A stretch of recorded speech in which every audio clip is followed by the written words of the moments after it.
ক্ষুধার্ত পেটে সংস্কারের ট্যাবলেট হজম হবে না বলে মন্তব্য করেছেন গণতন্ত্র মঞ্চের নেতারা। তারা বলেন, বাজার পরিস্থিতি বেসামাল। 4.5 মাস পর হলেও বাজার নিয়ন্ত্রণে সরকার ধারাবাহিকভাবে ব্যর্থতার পরিচয় দিয়ে আসছে। মুনাফাখোর ও ব্যবসায়ী সিন্ডিকেটের বিরুদ্ধে সরকারের দৃশ্যমান কোনো ব্যবস্থা নেই। আইন শৃঙ্খলা পরিস্থিতিও নাজুক। দেশে রোমহর্ষক ঘটনা ঘটছে। এক ধরনের সামাজিক নৈরাজ্য দেখা দিয়েছে।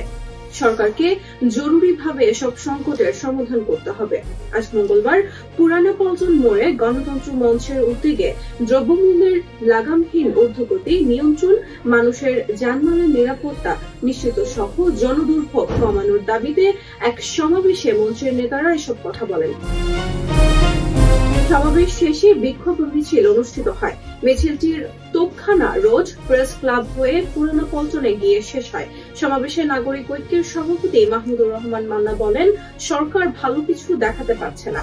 রাজনৈতিক দলগুলোর সমর্থনে সরকার টিকে থাকলেও এসব দলের সঙ্গে খোলামেলা কথা বলে না। তিনি বলেন, সরকারের মধ্যে আবার নানা সরকার কাজ করে। সমস্যা নিয়ে খোলামেলা কথা বলে সমাধান বের করা যায়। বিপ্লবী ওয়ার্কার্স পার্টির সাধারণ সম্পাদক সাইফুল হক বলেন, সরকারকে আমরা সমর্থন দিয়ে আসছি বলে মানুষ এখনো সরকারকে সহ্য করছে। ফ্যাসিস্টরা বিদায় নেওয়ার পর আবার কেন আমাদের রাজপথে নামতে হবে?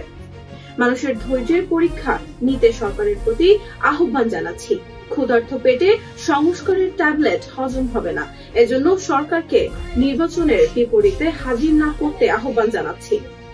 গণসংহতি আন্দোলনের নির্বাহী সমন্বয়ক আবুল হাসান রুবেলের সভাপতিত্বে সমাবেশে আরো বক্তব্য দেন ভাসানী অনুসারী পরিষদের আহ্বায়ক শেখ রফিকুল ইসলাম বাবলু, জাতীয় সমাজতান্ত্রিক দলের সিনিয়র সহ সভাপতি সিরাজ মিয়া প্রমুখ।